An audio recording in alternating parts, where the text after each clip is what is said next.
Learning partners.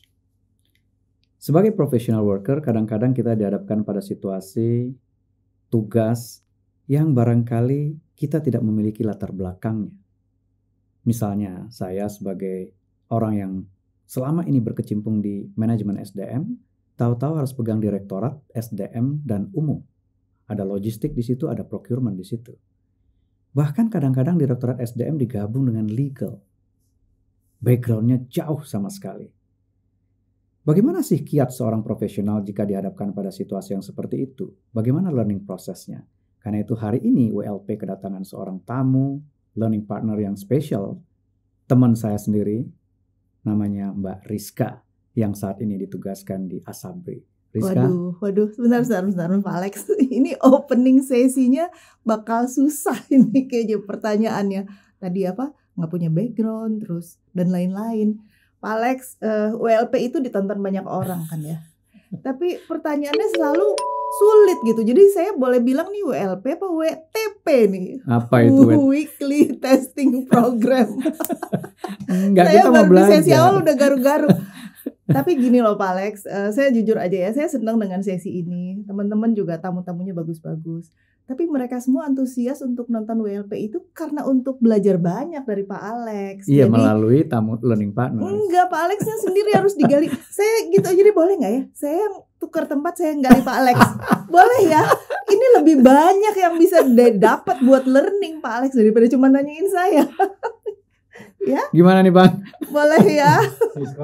Oke, sip. Aduh, ini nih kalau preman yang jadi learning partner. Nah gini enak nih. Saya juga ikut belajar kalau gini beneran WLP bukan WTP. Sudah boleh? Silakan. Oke. Pak Alex hari ini akan menjadi spesial banget karena ini Desember di penghujung. Mungkin banyak orang udah tahu bahwa di penghujung Desember ini Pak Alex itu spesial karena ulang tahun gitu. Termasuk hari ini saya bikin kacau sesinya. Saya boleh bilang sesinya saya take over ya. Saya take over karena jadi WLP take over. WLP take over. Kita harus menjawab loh Pak, banyak yang pengen belajar dari Pak Alex. Jadi izinkan saya untuk saya yang bertanya-tanya Pak Alex di sesi yang spesial ini, sesi ulang tahunnya Pak Alex. Mulai dari yang paling awal banget tadi pagi, pas hari ulang tahun ini, pagi-pagi, apa Pak yang dipikirkan? Saya tiap kali bangun ulang tahun itu yang saya pikirkan adalah sudah melakukan apa ya untuk orang banyak, untuk Indonesia. Jadi mungkin agak klise, tetapi memang karena kalau untuk keluarga dan untuk teman-teman itu nggak usah nunggu ulang tahun, tiap hari saya pasti memikirkan itu. Tapi kalau untuk orang banyak, untuk Indonesia biasanya paling tidak setahun sekali itu bangun pagi saya selalu memikirkan itu sih Kak. Tapi sebetulnya kenapa mesti dipikirin ya Pak? Pak Alex itu kiprahnya udah banyak banget kan ya. Nggak hanya buat lingkungan kecil, ini buat Indonesia loh. Kita buat ya sekarang Bapak kan di Kementerian Kemenpan RB ya. Jadi apa Pak dari sekian banyak ya kiprahnya? Taruhlah mulai dari mahasiswa ada yang saya tahu hingga sampai di titik ini gitu. Apa sih Pak yang masih belum terwujud? Iya, saya ini merasa beruntung ya. Saya ini lahir di kampung ya, namanya Lintal. Itu kelas 2 SD saya tuh udah hampir DO Kak. Oh, emang SD DO-nya? Iya, saya tuh males sekolah. Saya sempat sebulan lebih nggak sekolah. Nah ini nih yang kayak gini nih, ini learning partner mesti tahu ya, kita selalu harus dapetin turning point-nya dari orang malas sampai orang sukses. Nah kan begini kan, banyak kan materinya. Gimana Pak? Iya, saya malas tuh bukan karena saya nggak mau sekolah per se ya, karena saya tuh di rumah udah baca ya, karena ibu saya guru kan. Iya. Jadi di rumah tuh udah diajarin baca, udah baca koran dan lain-lain. Begitu sekolah, di sekolahnya masih ngeja. Di sekolah di kampung tuh orang belajar baca tuh lambat sekali gitu. Jadi saya bilang saya ngapain ke sekolah tuh, saya males. Jadi sampai diseret-seret saya pegangan tuh di pintu nggak mau berangkat sekolah. Akhirnya saya dikirim ke kota, ke Padang, dititipin di Mak Tuo ya. Mak Tuo itu kakaknya ibu saya ya. Bude. Okay. Dan beliau itu single parent, anaknya 2 laki-laki, jadi 3 dengan saya tuh. Kita tinggal di asrama tentara, kemudian saya dititipin di situ dan sekolah di situ. Akhirnya saya mau sekolah lagi. Nah, Pak Alex itu ya, itu hal-hal yang ternyata memang tidak semua orang punya pengalaman seperti itu. Orang belajar di sekolah kepengennya bisa tambah pinter. Ini kalau Pak Alex kayaknya kecepatan pinternya, oh makanya bukunya sampai duluan di tempat tujuan apa ya? Sampai duluan di masa depan. Oh, ternyata itu sudah dimulai dari kelas 2 SD ternyata Pak. Tanpa disadari ya. Enggak, ya. Setelah nulis sekarang ternyata nyambung. Connecting the dot ya. Iya, connecting the dot sama zaman dulu gitu. Nah, coba Pak, saya diceritain lagi dong connecting the dots yang lain gitu ya. Mulai dari SD, kemudian kuliah, berprestasi. Bapak kuliahnya sampai ujung ya? Sampai sih. Udah doktor katanya ya. Doktor. Jadi saya panggilnya Doktor Alex, apa Pak Alex, apa Bro Alex? Bro aja. Bro ya. Terus secara profesional pernah mulai dari BUMN, swasta, konsultan, perusahaan yang bidangnya besar-besar, infrastruktur, masuk ke pemerintahan, bahkan udah 2 kementerian. Aduh Pak, untung kali ini saya dibolehin take over. Kalau nggak saya yang ditanyain susah-susah ini. Pak, boleh dicari Pak connecting the dots-nya dari mulai saat awal kecil itu sampai di titik ini apa Pak? Bisa mencari satu wisdom apa? Iya, saya hampir DO di SD ya. Kemudian saya dirugikan lagi Kak. Karena sekolahnya dari kampung, saya kelas 3 naik kelas 4. Masuk ke lab school, saya harus ngulang lagi kelas 3 Kak. Jadi kelas 4-nya nggak diakuin tuh waktu itu. Jadi saya mesti ngulang lagi kelas 3. Jadi saya udah rugi. Lab schoolnya di sana? PPSP IKIP Padang. Oh, di Padang ada di lab Padang. school? Ada. Dulu ada 8 kota. Kalau nggak salah saya. Malang, Padang, Bandung, Jakarta, Medan, dan seterusnya. Kemudian waktu itu ada kebijakan Kementerian Pendidikan yang juga merubah tahun anggaran. Jadi tahun pendidikan. Dari Januari ke Juli 1,5 tahun. Jadi saya rugi 1,5 tahun. Iya. Nah untungnya di lab school itu kan SD-nya cuma sampai kelas 5.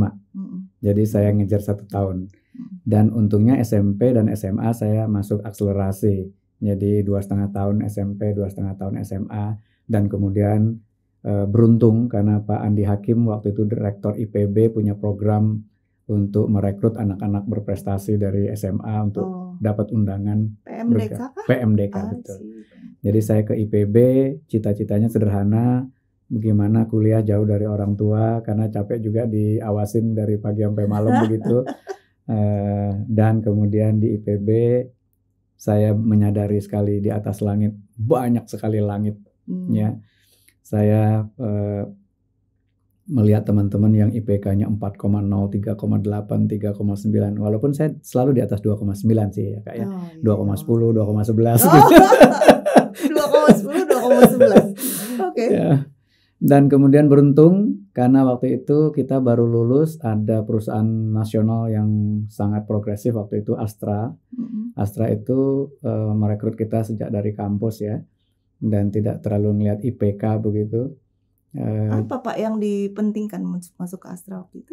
Ya mungkin waktu itu belajarnya cepat apa tidak ya, leadershipnya bagaimana, berorganisasinya, teamworknya bagaimana ya. Saya juga waktu itu nggak terlalu ngerti gitu, pokoknya ikut tes.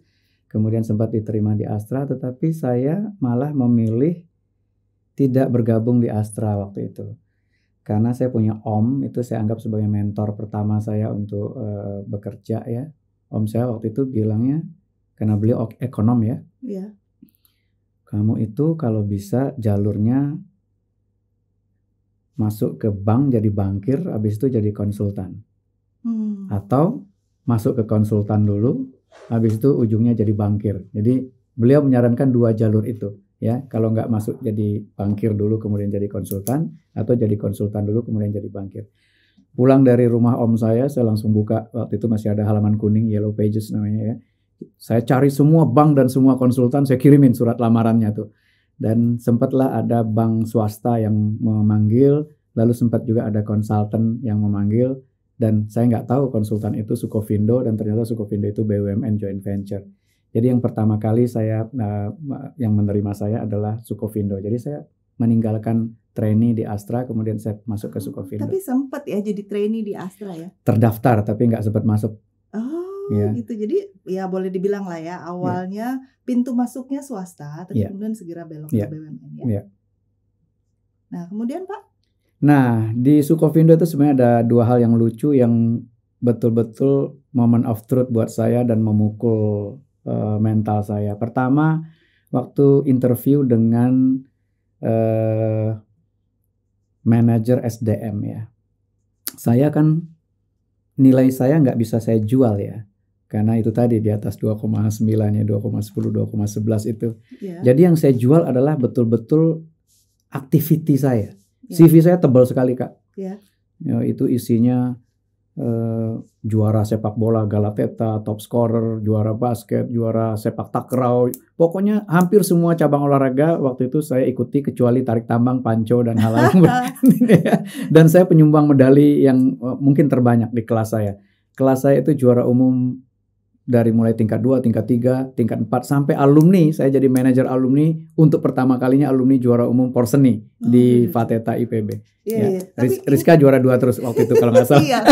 nggak boleh ngebalap. Tapi ini lucu ya. Jadi Pak Alex yang kita kenal sangat pakar gitu ya di SDM, pernah juga ngalamin di wawancara sama manajer SDM ya.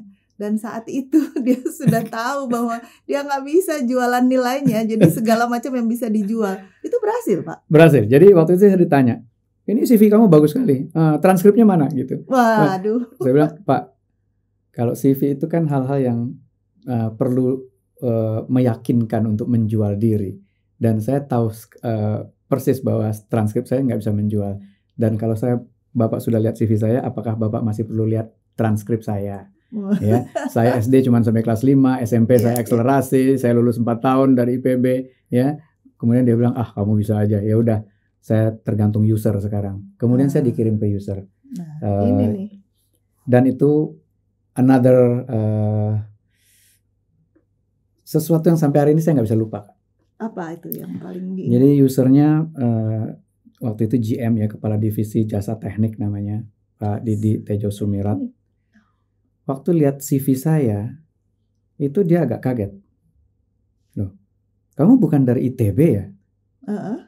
Bukan IPB. Pak, IPB. Oh, saya pikir dari ITB. Jadi kayak kesannya kayak salah rekrut begitu. Waduh. Saya juga agak bingung kok kayaknya salah rekrut. Tapi dia bilang, ya udah kita coba aja gitu. Jadi saya ditempatkan di unit konsultan ya. Ternyata unit konsultan itu jasanya adalah jasa konsultan lingkungan. Jadi bikin AMDA, kajian lingkungan, isinya anak teknik kimia, teknik lingkungan, teknik sipil, anak biologi, lengkap. Semua pelajaran yang saya bolos terus gitu, yang saya hindari semua itu. Jadi masuk ke sana betul-betul saya merasa salah masuk gitu. Jadi tidak heran kalau kepala divisinya menyatakan, wah enggak salah nih gitu. Karena beliau rupanya mencari anak ITB, teknik industri untuk melengkapi engineering yang sudah di sana itu timnya sangat solid. Gitu. Perusahaan apa sih Pak? Sukovindo. Oh, oke. Sukovindo. Ya, joint venture dengan SGS. Tapi ada satu yang menarik nih sebetulnya dari user interview ya. Ya mungkin beliau sudah jam terbangnya duluan dari Pak Alex. Jadi kayaknya bisa ngelihat opportunity di situ to grow ya. Mungkin begitu. Mungkin begitu. Ini anak nekat juga gitu ya. Kok masuk ke unit yang isinya itu betul-betul orang teknis semua ya, biologi, ya, fisika, kimia, teknik lingkungan, teknik sipil gitu. Dan saya masuk di situ sebagai orang yang memilih jalur sebetulnya manajemen industri kan. Saya mempelajari manajemen begitu. Saya lebih concern ke manajemen, bukan ke technicalnya, bukan ke engineering. Nah persoalan mulai muncul. How do I create differentiation dong among orang-orang pinter itu kan. Jadi saya betul-betul tidak merasa mampu bersaing di aspek teknisnya Kak. Iya. Jadi saya mulailah jahil gitu. Saya lihat nih laporan AMDAL ini tebel-tebel ya. Kalau lihat laporan AMDAL itu segini ya. Dan setiap kali dicetak itu rangkap 17. Itu rangkapnya banyak sekali gitu. Dan kebayang nggak draft 1, draft 2, draft 3 sampai final di-approve oleh Bapedal atau Kementerian waktu itu Lingkungan Hidup ya kalau nggak salah. Yang saya kerjakan bukan bicara data. Yang saya kerjakan ngitung biaya fotokopinya berapa nih. Jadi nggak ke konten ya? Nggak ke konten. Jadi saya waktu itu kaji ya, fotokopi ini dibawa ke Ben Hill waktu itu ya. Cetakan Ben Hill ya. Itu berapa ratus juta gitu. Dan klien kita kan banyak ya. Iya. Lalu saya bikin kajian gitu ya, fotokopi ke Ben Hill atau beli mesin fotokopi atau sewa mesin fotokopi taruh di pojok dan lain-lain. Tetapi diketawain saya waktu itu sama atasan saya, Lex, ini kan biaya semua ditanggung sama klien, ngapain lo ngitung yang gini-gini gitu. Tapi saya berpikir terus gimana mengconvince mereka. Akhirnya saya bilang begini, Pak, bayangkan Pak, kita fotokopi di public area.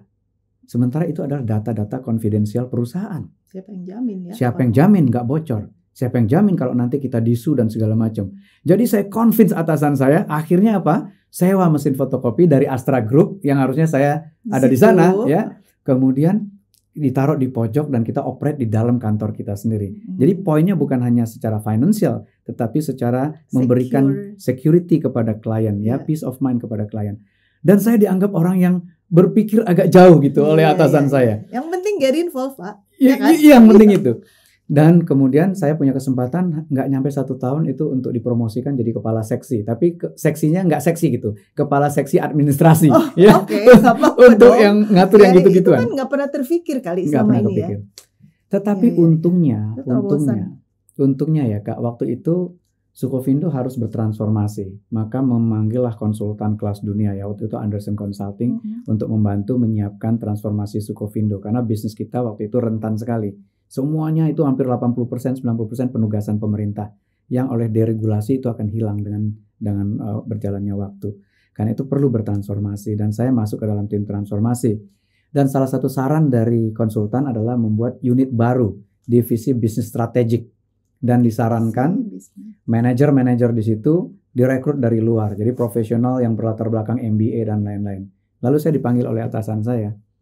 Lex, kamu itu berpeluang jadi kepala seksi. Tetapi kita punya unit baru, divisi bisnis strategik. Kamu mau nggak masuk ke situ, belajar dari manajer-manajer profesional yang akan kita rekrut. Tetapi kamu staff dulu di sana gitu. Dan saya memilih bergabung ke sana dibandingkan saya menjadi kepala seksi waktu itu. Lucunya, nah ini lucunya, manajer profesional yang direkrut itu setelah 3 bulan probation sepertinya tidak sesuai dengan harapan manajemen. Jadi saya dipanggil oleh direksi bersamaan dengan bos saya waktu itu, kepala divisinya. Lex, ini manajermu kayaknya probationnya kurang sukses. Kamu siap nggak menggantikan? Itu saya nunggu itu. Maksud Bapak? Ya jadi manajer. Waktu itu namanya Business Analysis and Development. Kamu siap nggak gantiin? Nah saya bilang, Bapak siap nggak nunjuk saya? Gitu. Jadi kalau Bapak aja siap ya saya masih siap dong gitu ya. Ya udah akhirnya dibalik Kak. Jadi saya jadi manajer di situ dan manajer saya tadi berbesar hati. Memberikan tempatnya. Dan bukan hanya mau memberikan tempatnya, dia kemudian jadi staff saya. Waduh. Jadi itu jalur cepat. Dan jalur cepat ini membuat anak muda besar kepala, pongah dan merasa semua bisa. Dan itu juga kemudian membuat saya memiliki turning point tertentu ya. Pada saat itu karir saya cepat sekali ya, 1,5 tahun jadi manajer di BUMN, manajer itu BOD-2 ya. 1,5 tahun. 1,5 tahun. Dan kemudian banyak sekali dapat kesempatan. Setiap kali ada unit baru saya diberi kesempatan. Misalnya waktu itu quality management, saya dipindahkan ke quality management, ke bisnis, ke marketing. Saya kemudian menjadi manajer marketing pertama di situ dan jadi agak besar kepala dan kemudian terjerembab.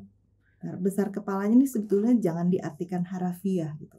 Ada hal-hal bagus sebetulnya dari besar kepalanya Pak Alex. Saya belum selesai ngegalinya ya teman-teman. Jadi mudah-mudahan saya bisa dapatkan poin-poin bagus lagi nanti ya untuk saya wrap up di belakang ya. Nah kemudian Pak habis dari quality management? Sempat mau resign. Tetapi waktu itu mentor saya, om saya bilang jangan pernah resign dalam keadaan marah begitu. Kemudian saya cuti Kak. Jadi setelah 5 tahun itu kalau di BUMN ada cuti besar ya, boleh 3 bulan lamanya. Kemudian saya ajukan cuti ke atasan saya untuk 3 bulan off dulu dari perusahaan. Awalnya nggak boleh karena biasanya kalau laki-laki diambil sebulan, 2 bulannya diganti uang gitu. Tapi karena saya udah butek, saya bilang saya nggak butuh uang Pak, saya butuh cuti gitu. Ya kemudian singkat cerita saya diizinkan cuti. Dan kemudian selama cuti itu saya kontemplasi, saya mau ngapain dan seterusnya. Boleh dibongkar nggak Pak? waktu pas cuti 3 bulan itu ngapain aja? Saya tiap hari di lapangan golf, Kak. Belajar golf apa? Belajar golf. Okay. Belajar golf, makan golf, berat badan saya naik 13 kilo, hitam, gondrong. Sempat saya ketemu di lapangan golf dengan direksi dan direksinya nggak kenal saya. Udah berubah? Itu hitam, pokoknya gemuknya itu nggak karu-karuan gitu, karena mungkin otak nggak dipakai kali ya selama 3 bulan. Dan kemudian masuk saya menghadap kepada direktur keuangan. Nah ini juga another mentor saya, Pak Wahyu Hidayat, senior saya. Saya bilang, Pak Wahyu, boleh nggak saya pegang koperasi karyawan? Waktu itu Pak Wahyu kaget. Loh kenapa mau pegang koperasi kamu? Biar saya bisa menerapkan ilmu-ilmu yang diajarkan ke saya ya. Siapa tahu itu bukan sekedar teori-teori gitu ya. Saya ingin transformasi koperasi karyawan. Dan alhamdulillah saya dikasih 2 tahun lebih saya melakukan transformasi di koperasi. Warung serba ada yang tadinya nggak ada, rugi, kemudian jadi untung. Ya, koperasi simpan pinjam yang tadinya nggak ada yang nyimpan, minjam semua, kemudian banyak yang nyimpan dan kemudian untung. Proyek-proyek pertanian, rental mobil, pokoknya semua lini bisnisnya saya perbaiki dan alhamdulillah revenue double, labanya double, asetnya double, 2 tahun berturut-turut dan pada saat itulah saya resign. Jadi saya coba berhenti pada saat. Tapi udah berhasil menjadikan real bisnis ya? Iya, confidence-nya muncul, kemudian saya belajar banyak lah di situ. Itu hanya 3 bulan golf ya Pak? 3 bulan. Kalau 6 bulan bisa bikin Indonesia gimana nih? Bisa. Ini menarik. Yeah. Oke Pak Alex, ini benar-benar ya, kita udah terbukti ya. Weekly learning program. Kalau bintang tamunya Pak Alex sendiri, kita dapat pengalaman unik-unik gini, menginspirasi banyak orang untuk akhirnya juga melakukan hal-hal yang bagus yang kita dapatkan dari Pak Alex.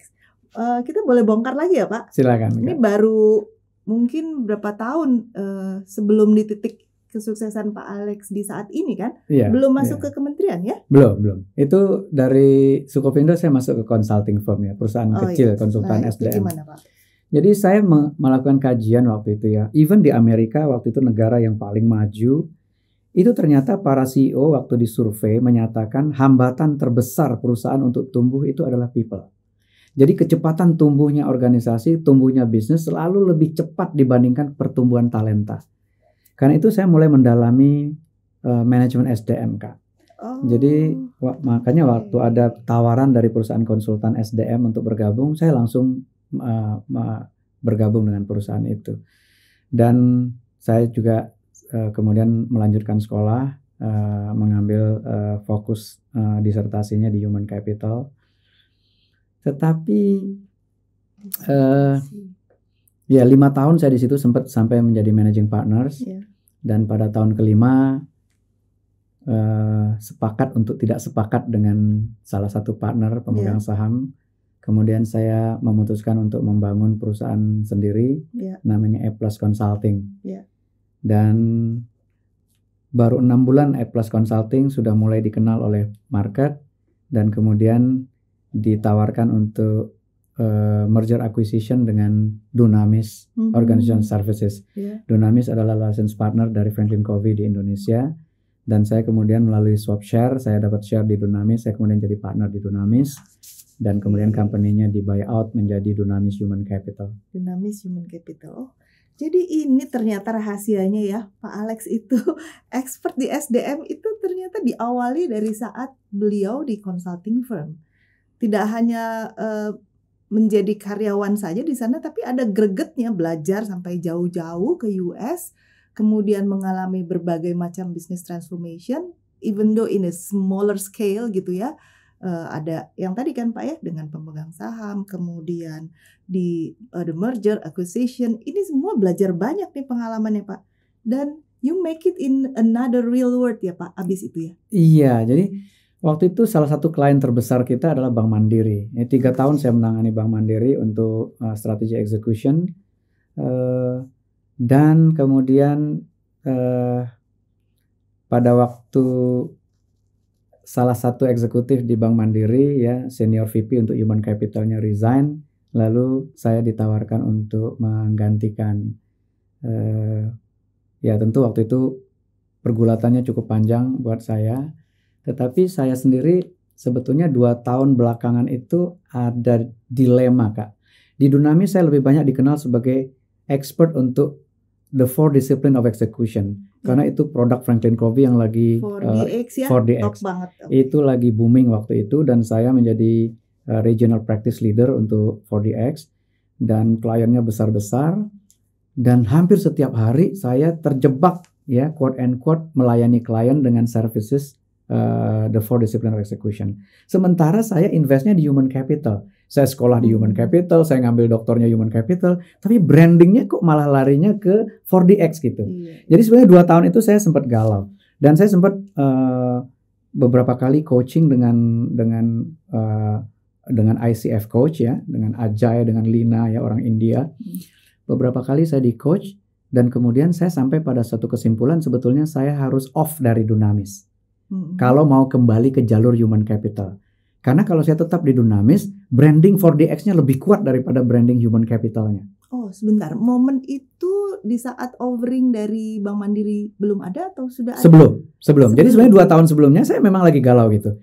Dan kalau di Dunamis, karena partner itu butuh waktu 1 tahun untuk resign, untuk notifikasinya, saya sebetulnya awal 2012 itu sudah bilang ke partner-partner bahwa saya ini tahun terakhir di Dunamis, ya setahun ini saya akan selesaikan PR saya, akhir tahun saya akan off.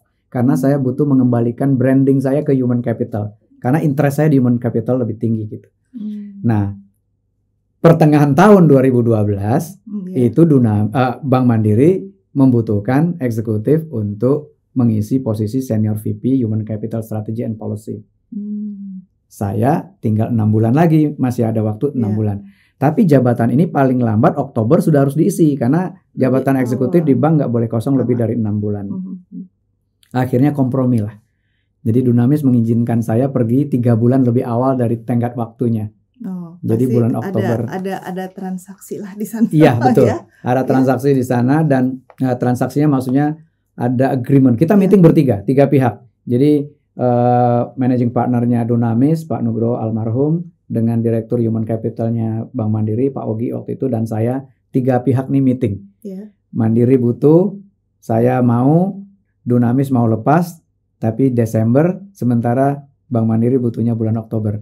Akhirnya Pak Nugroho waktu itu, ya sudah, karena ini klien terbesar kita, kemudian saya dikasih diskon 3 bulan. Dengan catatan, saya harus siapkan suksesornya. Oh gitu, tapi Pak Alex tuh hobinya apa sih? Sebentar deh, saya lagi nebak-nebak. Main bola kalau nggak salah ya? Ya, waktu muda saya top scorer di Galateta. Galateta. Ini pengalamannya mirip itu loh, yang pemain bola dunia yang itu loh, yang pindah klub gitu. Ngalamin juga ya ternyata ya. Siapa Pak? Saya sih paling ingat sih cuma sama Messi. Ya. Jadi itu transaksinya mirip pemain bola kali ya Pak gitu ya? Iya, memang. Cuman nilainya bisa keluar nggak? Enggak. Jadi memang ada sign on bonus ya. Cukup lah ya untuk menggantikan.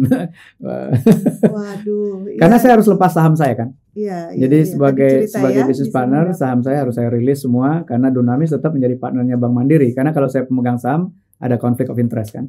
Jadi saham saya mesti saya rilis semua di Dunamisnya.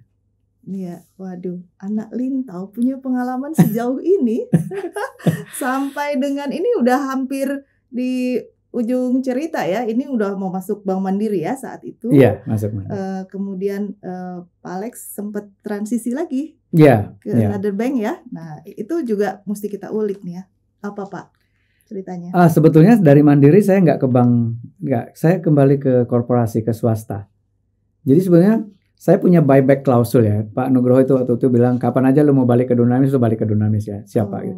Nah, 2 tahun di Bank Mandiri, sebetulnya saya lagi semangat-semangatnya di korporasi gitu. Banyak hal yang bisa dikerjakan. Karena sebagai konsultan kan biasanya cuma kasih advice kan. Kita kasih advice, nggak bisa eksekusi kan. Saatnya membuktikan. Nah, begitu di Bank Mandiri waktu itu misalnya ya, udah setahun melakukan kajian tentang employer branding misalnya ya, EVP, nggak di launching. Saya masuk bulan Oktober, bulan Desember kita langsung launching EVP ya.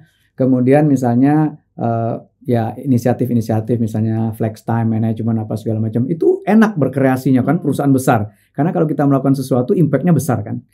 Nah, lagi lucu-lucunya waktu itu saya ya ada hal-hal yang saya nggak bisa lakukan begitu. Saya nggak bisa support lebih baik ya. Waktu itu Bank Mandiri saya kemudian berhenti. Dan karena masih adrenalin korporasinya masih mengalir, saya waktu itu bilang ke Pak Nugroho, Pak, saya izinkan saya di korporasi dulu sebelum kembali ke konsultan. Dan kemudian saya masuk ke klien lain di swasta, namanya Dharma Satya Nusantara. Itu juga kliennya Dunamis. Dan saya kemudian di sana menjadi Chief Transformation Officer. Tetapi sejak awal saya udah bilang sebetulnya ke pemilik ya, ini saya luar biasa ya. Pemilik Dharma Satya Nusantara ini punya value yang luar biasa. Namanya Pak Andri, generasi kedua ya. Itu sejak awal saya bilang, Chief, saya tidak akan pindah ke perusahaan lain, apalagi kompetitor. Tetapi kalau BUMN yang minta, saya nanti pamit gitu. Jadi sejak awal saya udah bilang kalau plat merah yang minta, saya pamit.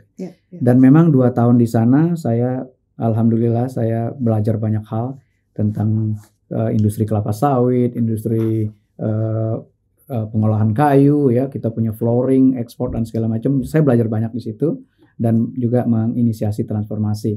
Lagi seru-serunya, kemudian diminta untuk membantu BNI. Selalu jadi lagi seru-serunya dan lagi lucu-lucunya. Iya, betul. Langsung Pak Alex pindah gitu ya. Ini saya catat ya Pak ya. Ya Pak, boleh lanjut ceritanya? Iya, di BNI juga sama. Waktu itu saya diminta oleh CEO untuk mengejar ketertinggalan. Jadi BNI merasa sebagai bank pertama sebetulnya yang lahir setelah Indonesia merdeka kan. BNI 46 kan, 45 kita merdeka, 46 bank pertama lahir. Sempat menjadi bank yang terbesar, tetapi begitu ada krisis 98, 4 bank pemerintah lainnya merger menjadi Bank Mandiri, kemudian BNI tiba-tiba menjadi peringkat 3 ya, di bawah Mandiri, di bawah BRI, dan bahkan kemudian ada swasta ya seperti BCA dan lain-lain. Jadi waktu itu CEO menyatakan kita perlu akselerasi human capital untuk mengejar ketertinggalan kita. Dan kemudian saya membantu sebagai senior executive VP di Bank BNI, melakukan beberapa eksperimen, termasuk salah satu yang paling saya nikmati adalah learning wallet. Ya, kalau mau mengejar ketertinggalan belajar, ngetop banget, ya, Pak. Ya, gimana caranya kita mengejar ketertinggalan kalau prosesnya sama dengan orang lain yang sudah di depan kita. Jadi saya bilang harus ada breakthrough. Learning waktu itu prosesnya panjang sekali. Ya, ada training need analysis, ada bikin kurikulum dulu, ada bikin scheduling dulu dan segala macam. Panjang sekali proses mau belajar. Ya, saya bilang ini nggak lucu nih. Harusnya yang menjadi inisiator pembelajar itu adalah karyawan, ya. Center of learning itu adalah karyawannya. Tapi harus diberi peluru dong, dikasih anggaran. Jadi waktu itu kita launching namanya learning wallet. Setiap karyawan diberi anggaran yang boleh dipakai untuk belajar apa saja, kapan saja, di mana saja tanpa approval. Nah, tanpa approval. Karena kalau mau belajar aja minta approval, buat saya itu adalah hambatan, ya. Itu adalah hambatan yang tidak perlu. Ya. Nah, setelah di BNI 46, iya, itu masih banyak PR yang belum selesai sebetulnya. Saya tadi pikir 2 tahun selesai, ternyata tidak. Ekspektasinya bertambah karena saya juga diminta untuk mengimplementasi 4DX untuk bank wide, ya. Jadi tugas saya seluruh banking maksudnya. Seluruh cabang, wilayah dan lain-lain. Itu kita memecahkan rekor kedua di dunia, Kak. BNI waktu itu sertifikasi 1.000 lebih leader dalam waktu 1 tahun. Sertifikasi 4DX. Peringkat satunya Marriott kalau nggak salah. Marriott di Amerika itu lebih dari 1.600 leader dalam 1 tahun certified 4DX. Tapi di Indonesia rekor nomor 2 kalau nggak salah sampai dengan hari ini belum terdengar lagi dipecahkan. 1.000 leader dalam waktu 1 tahun. Iya. Pak Alex, ini saya udah mencatat Pak Alex pengalamannya ada di 3 kuadran. Tapi saya pikir Pak Alex punya 4 kuadran. Yang terakhir ini di government. Saya pengen tahu deh, itu gimana sih turning point-nya terakhir sebelum ke government itu dari BNI? Bukan. Dari BNI itu tadi ya, lagi seru-serunya, lalu saya dipanggil ke Kementerian BUMN, suruh bantu Jasa Marga. Perusahaan infrastruktur yang awalnya saya menolak ya dengan halus. Karena satu, saya ini kan PKWT, kontrak saya belum selesai dengan BNI, pekerjaan saya juga belum selesai. Jadi saya harus hormatin kontrak itu. Kedua, tadinya saya menganggap nggak challenging. Apa sih ya bikin jalan tol habis itu kita tidur. Saya diledek teman-teman. Itu mah enak banget Lex, lu tidur-tidur aja duitnya masuk terus gitu ya. Jalan tol. Tetapi rupanya ada potential disruption yang terjadi di sana. Kita punya ribuan karyawan di gardu ya. dan pemerintah sudah berencana untuk menerapkan multi-lane free flow. Nah, begitu multi-lane free flow diterapkan, berarti gardunya tidak ada. Karyawannya dikemanakan? Ada juga pasti. Nah, itu yang membuat saya terpanggil, oke, kalau gitu saya mau bantu deh. Dan kemudian saya menjadi tadinya Direktur SDM dan Umum, tapi pada next RUPS saya usul ke pemegang saham, boleh nggak saya jadi Direktur Human Capital dan Transformation? Karena transformasi ini erat kali kaitannya dengan manusia, ya. Kalau kita deploy teknologi, karyawannya dikemanakan, ya? Bisa nggak mereka catch up dengan itu? Dan saya sempat melakukan pilot project, 100 orang yang di gardu itu kita jadikan digital workforce, kita latih coding. Jadi semua orang waktu itu nggak percaya, gimana mungkin backgroundnya bukan IT, ada yang nyalain komputer aja nggak bisa, nyalain laptop aja nggak pernah gitu, kemudian diajarin coding gitu. Dan alhamdulillah 100 peserta itu lulus basic coding. Dan buat saya bukan masalah mereka menjadi coder atau bukan, tetapi confidence-nya muncul. Belajar sesuatu yang sulit aja bisa. Masa sih belajar sesuatu yang nggak begitu sulit nggak bisa? Belajar maintenance misalnya. Jadi lulus ya? Lulus, 100 orang lulus basic coding. Dan 7 orang diantaranya bahkan betul-betul menjadi coder saat ini. Itu yang saat awalnya dia ngerjain yang tiket gardu, gitu? Cuma di tiket. Kasih tiket gitu? Iya betul, cuman namanya pool tol, pengumpul di jalan tol. Ya karena dulu kan yang dikumpulkan uang cash. Kemudian cashless, sebetulnya pekerjaannya relatif hampir tidak ada. Gampang. Karena customer tap and go kan. Nah, kalau ada kesulitan baru dia muncul sebagai customer service. Jadi itu yang kemudian men-trigger saya menulis buku Learning 5.1. Bahwa kita ini seringkali melabel orang seringkali melimit dirinya, dia nggak mampu karena backgroundnya prejudge.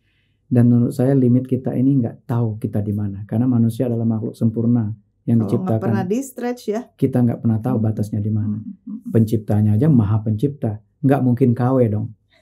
Iya kan? Iya. Betul nggak? Iya. Oh jadi sukses ya itu. Akhirnya anak-anak itu menjadi sekarang programmer. Mereka 7 orang menjadi programmer betulan, tetapi 100-100-nya sudah dicarikan pekerjaan lain. Dan masih ada ribuan sebetulnya. Dan belum selesai. Kemudian saya diminta oleh Pak Erick Thohir untuk menjadi Deputi SDM Teknologi dan Informasi di Kementerian BUMN. Jadi karena terobosan itu ya, itu benar-benar real ya Pak ya? Saya nggak tahu, Pak Erick kan nggak kenal saya, tetapi terus tiba-tiba ditelepon atau gimana Pak? Iya, tiba-tiba ada staf khusus telepon saya, Pak Alex kok nggak daftar jadi itu ada tender Deputi SDM. Saya bilang, Pak saya ini kan baru di Jasa Marga, PR saya masih banyak dan saya yakin sudah banyak kandidat lah di sana gitu. Tapi Bapak diminta daftar oleh Pak. Gitu caranya ya. Ya awalnya saya tetap menolak sebetulnya, tapi karena sempat nadanya agak tinggi Pak staf susnya waktu itu. Pak Alex ini deh, Anda kirim CV-nya ke saya tunjukin ke Pak Menteri. Kalau Pak Menteri bilang oke, Anda daftar ya. Kalau enggak ya udah nggak usah gitu. Ya akhirnya saya kirim CV saya, nggak berapa lama dia bilang, you daftar. Ya, kemudian singkat cerita saya bergabung di Kementerian BUMN, sempat bantu Pak Erick Thohir 1 tahun menjadi Deputi SDM Teknologi dan Informasi. This is another interesting story teman-teman. Learning partner ya ngomongnya, maklum ya host bajakan. Host bajakan. Jadi another interesting story saat Pak Alex masuk di kuadran yang keempat nih, dari awal saya udah mencatat semua ini. Di kementerian ya Pak Alex.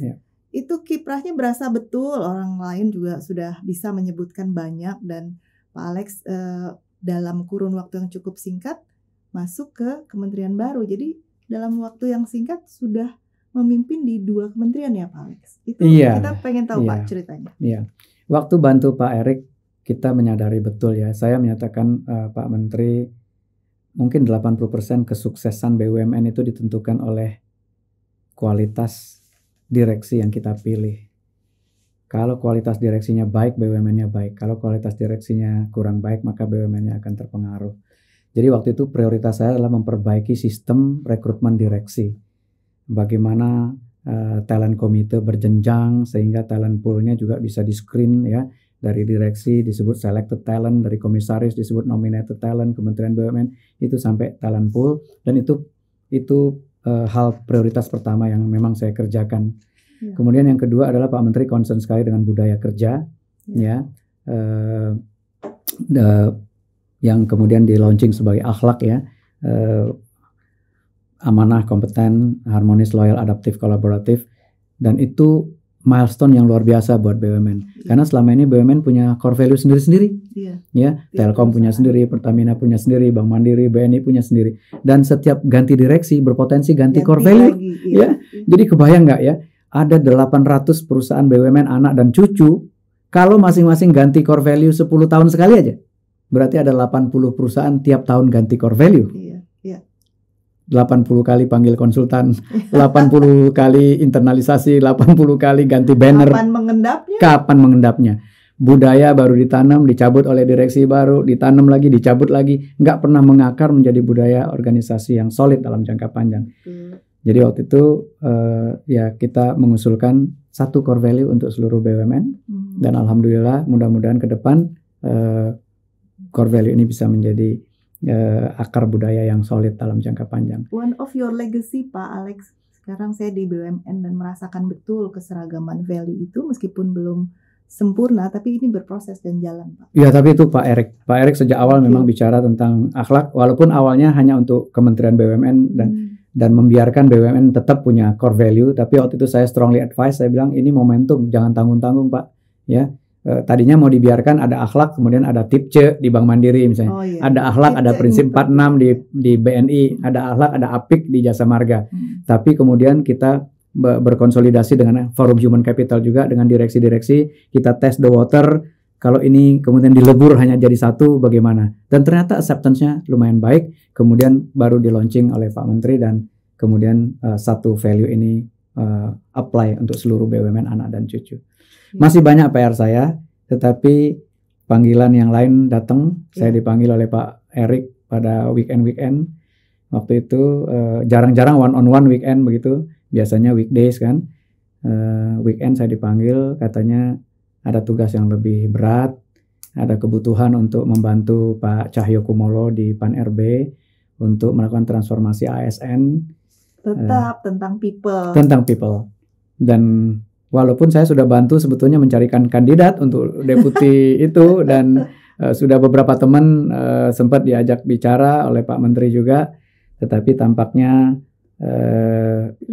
pilihan ya mungkin nggak ada yang mau juga ya, nggak ada yang. Jadi berapa lama Pak? Di Kementerian BUMN saya cuma 1 tahun lebih sedikit ya. Yang sekarang sudah hampir 9 bulan. Kok sudah hampir baru 9 bulan dan kita masyarakat Indonesia udah ngerasain tuh produknya Pak Alex semenjak Pak Alex masuk. Ya sama ya Pak, yang budaya tadi tapi agak panjang kayaknya. Apa ya Pak? Iya, jadi ASN ini juga sama, prosesnya juga semua kementerian lembaga tuh punya core value sendiri-sendiri.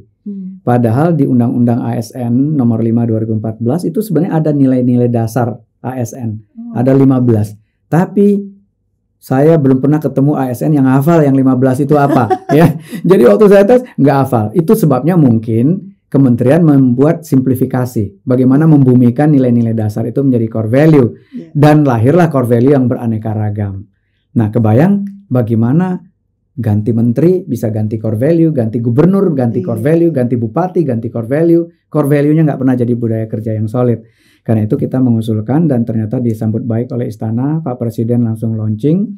Dan karena ASN ini fokusnya adalah pelayanan, maka berorientasi pelayanan itulah yang pertama kali harus disebut. Maka kemudian core value yang lain sebetulnya mirip-mirip saja. Akuntabel, integritas, mirip ya. Kemudian kompeten, profesional. Akhirnya kita cari akronim yang sebetulnya sudah mewakili begitu. Jadi akronim berakhlak ya, berorientasi pelayanan, akuntabel, kompeten, harmonis, loyal, adaptif.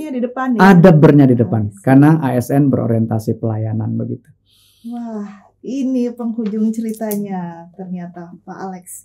Baru 9 bulan Indonesia sudah mengarah ke berakhlak ya Pak ASN-nya ya? Ya, mudah-mudahan. Ya. Pak, belum selesai, saya nanya dikit lagi. Tadi waktu pas lagi cerita BNI 46, bank yang pertama setelah Indonesia merdeka. Iya, betul. Kalau BRI lahir sebelum Indonesia merdeka ya. Jadi BRI udah 100 tahun ya. Kalau BNI itu saya baru ngeh itu.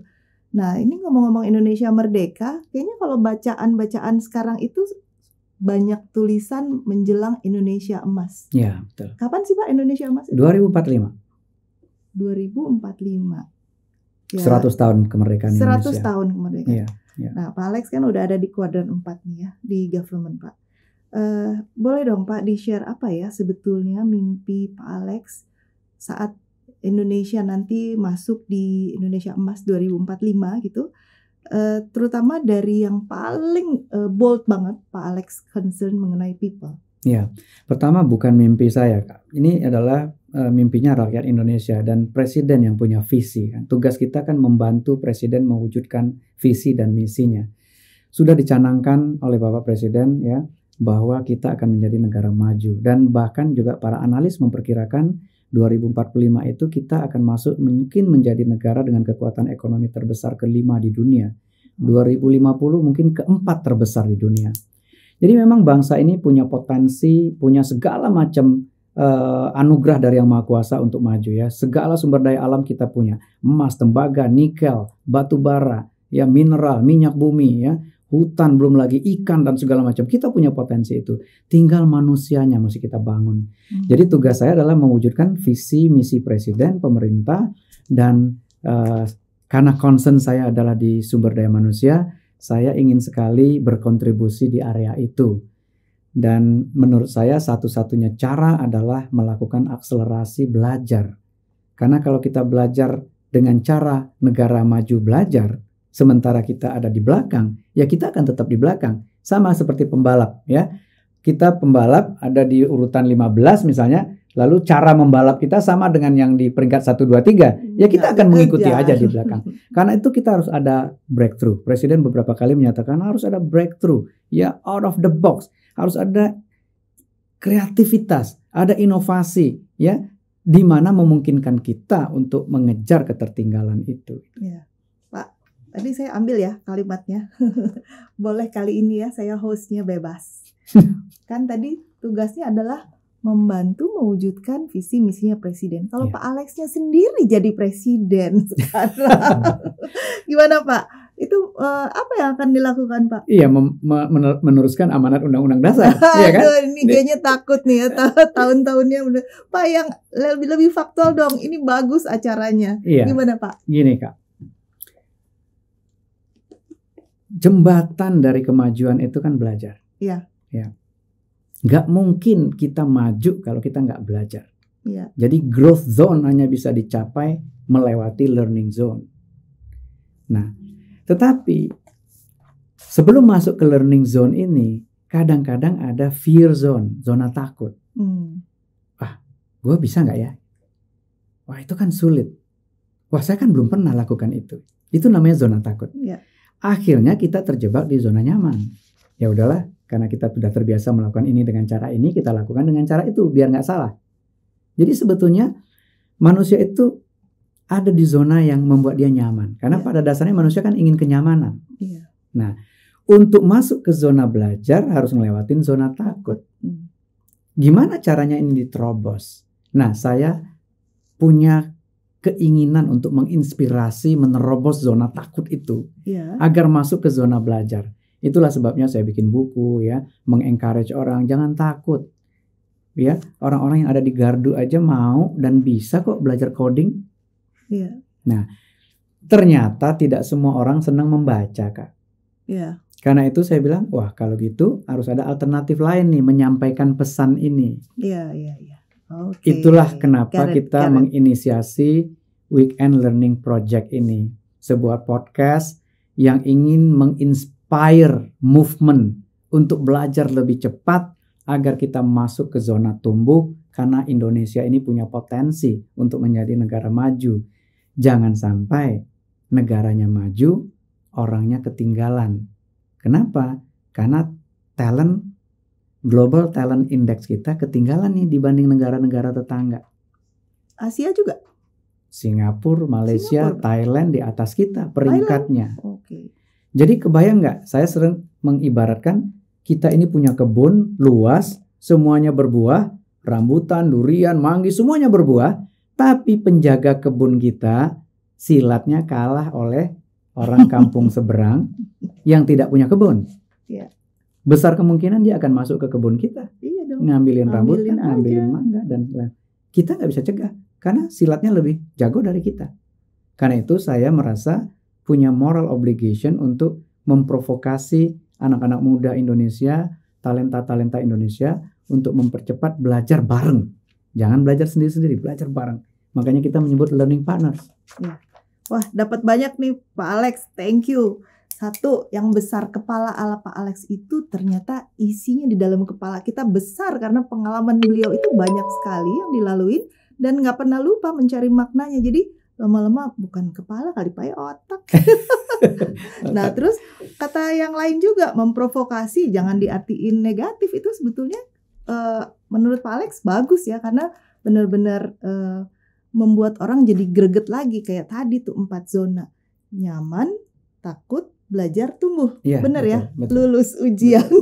Betul. Nyaman, takut, belajar, tumbuh. Tumbuh. Dan saat di takutnya ini, di zona takutnya inilah sebetulnya kita dipaksa untuk belajar atau provoke untuk belajar lewat bacaan kalau emang suka baca, lewat video-video program di WLP ini bagus banget kan, semuanya belajar sambil merem-merem tapi dengerin suara ya. Banyak sekali pelajaran yang bisa kita dapat. Learning partners, saya masih kagok ya. Learning partners hari ini very special di hari ulang tahunnya Pak Alex. Kita udah dapat banyak karena kejailan saya sebetulnya men-take over host WLP sendiri. Hari ini saya berhasil membajak. Tapi honornya juga dibalikin. Oh iya, nggak Emang boleh. ada honor? Nggak boleh. Emang learning partner ada honor? Ada. Yang penting sebelum learning partners belajar, saya udah belajar duluan karena saya langsung dari sumbernya. Demikian Pak Alex dan learning partners hari ini, mudah-mudahan punya kesan yang berbeda. Kita belajar terus dan jangan lupa ikut terus berbagi. Selamat pagi, selamat siang, selamat malam, belajar terus. Salam learning partner. Salam learning partners. Gitu ya. Terima kasih. Oke.